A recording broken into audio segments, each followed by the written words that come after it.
Bem-vindos ao canal Colecionador Legendário. Neste vídeo, vamos fazer a resenha ou review dos quadrinhos dos X-Men roteirizados por Chris Claremont e desenhados por John Byrne, com as histórias reunidas no encadernado Magneto Triunfa. Esta fase não configura um arco específico dos mutantes, consistindo em várias histórias sequenciais, nas quais aparecem diversas ameaças, aprofundamentos dos protagonistas e personagens novos, que estabeleceram os conceitos que iriam nortear o sucesso estrondoso e inigualável que os X-Men atingiram nas décadas seguintes. Tudo isto logo após a abertura do canal. E sem spoilers.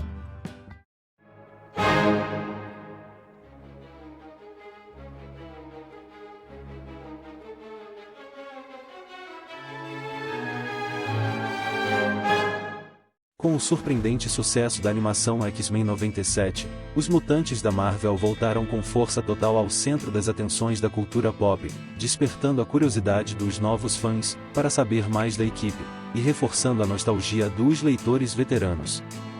Então, como atender a demanda de tais públicos, que querem ler quadrinhos dos X-Men? Meu primeiro conselho é não ler a atual fase dos mutantes dos quadrinhos, conhecida como Era Krakoana, cujos conceitos foram estabelecidos pelo popstar dos quadrinhos Jonathan Hickman. Não que a fase seja ruim, mas ela tem uma premissa muito complexa e distante do cenário apresentado na animação. Estes quadrinhos até podem agradar um ou outro fã antigo e hardcore dos mutantes, e desagradar outros, como este que vos fala, mas, acima de tudo, afasta novos leitores ou aqueles que não consomem quadrinhos da Marvel há algum tempo. Embora não seja o objeto de análise deste vídeo, a revista Saga dos X-Men, que traz histórias dos anos 80 e 90 dos mutantes, consiste em uma ótima e agradável opção, tanto para veteranos quanto para novos leitores, apresentando tramas relacionadas com as da animação em pauta. Porém, se você quer realmente conhecer os quadrinhos raiz dos X-Men, minha opinião é que as histórias reunidas no encadernado Magneto Triunfa como a melhor opção e vou explicar os motivos ao longo deste vídeo. Para entendermos o que tal fase significou para os X-Men, vamos voltar no tempo. A equipe foi criada em 1963 por Stan Lee e Jack Kirby, em sua própria revista, trazendo o primeiro confronto com Magneto.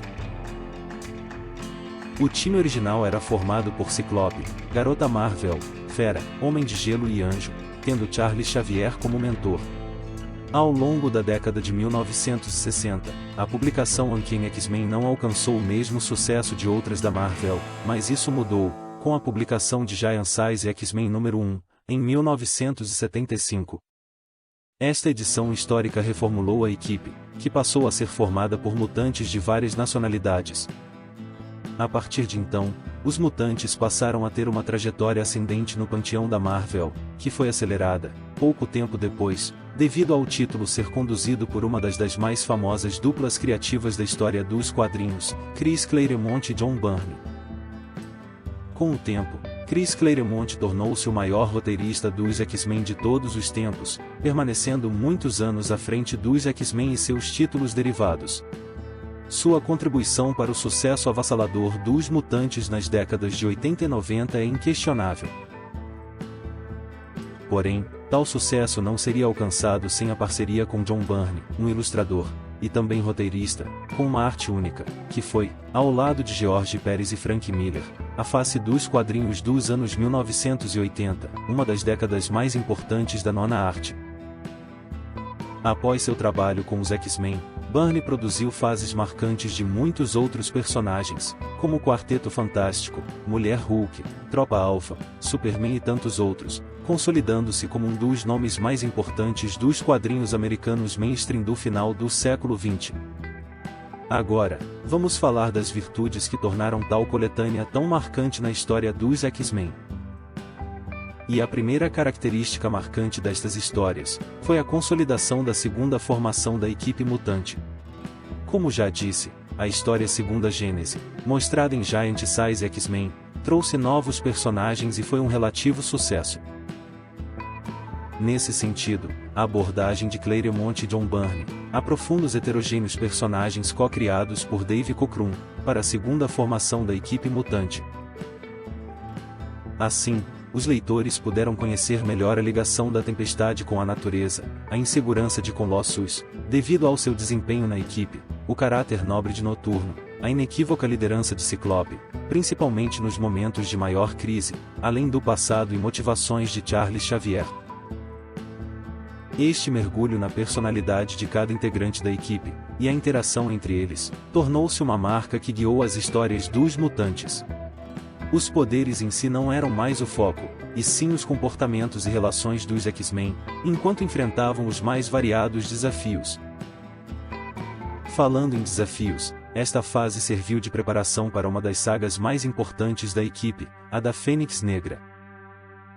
Ao longo das histórias em pauta, já podemos perceber que Jean Grey havia se tornado poderosa demais, após sua transformação em Fênix, praticamente inutilizando os demais integrantes da equipe. Acredito que, quase ninguém naquela época, imaginava que os quadrinhos desenvolvidos por Claremont e Byrne, culminariam em um evento de proporções tão impactantes quanto a do lado negro da Fênix. O fato é que, para aproveitar, em sua plenitude, um dos melhores arcos de história dos X-Men de todos os tempos, a saga da Fênix Negra, a leitura do material reunido neste encadernado é essencial. Aliás, embora o título do encadernado seja Magneto Triunfa, a participação do Mestre do Magnetismo é relativamente pequena, mas muito boa. Assim, outro destaque da obra são os vilões, que incluem, além do próprio Magneto, Mesmero, Arcade, Sauron e outros. Outro vilão que merece destaque é o Rei das Sombras, um poderoso telepata, cujo encontro com Xavier no passado, mostrado em uma das histórias do encadernado, definiram as motivações do Professor X. Essa fase também marcou o início da ascensão de Wolverine, como o mais importante e famoso integrante da equipe. Antes das histórias de Magneto Triunfa, Claremont admitiu que não sabia como encaixar Wolverine nos X-Men, deixando o personagem um pouco de lado. Coube a John Byrne o aprofundamento e destaque do mutante, que era de origem canadense, assim como o desenhista e co-roteirista.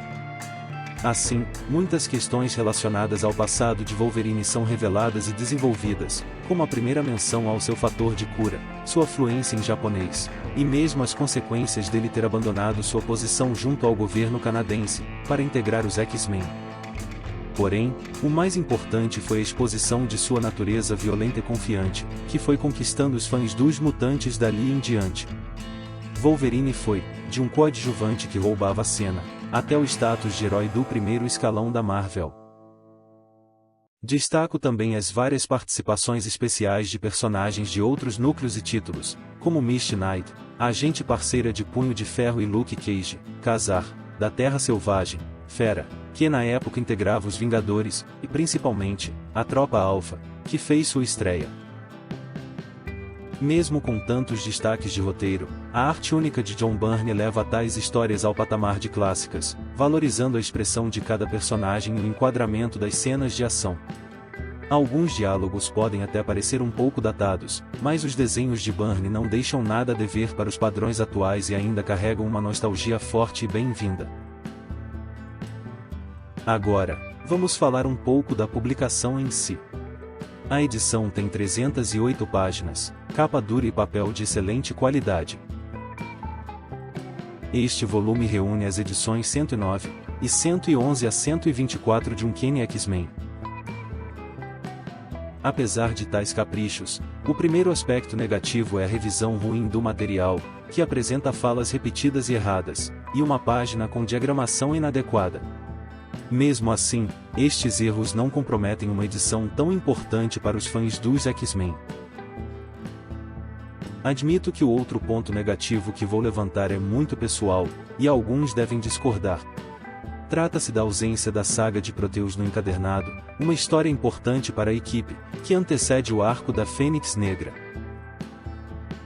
Enfim, os aspectos negativos não diminuem a obrigatoriedade desta leitura para os novos fãs dos X-Men, ou uma releitura para os que acompanharam a equipe, antes mesmo da sua estreia em Super Aventuras Marvel, que considero a melhor revista em formatinho da editora Abril.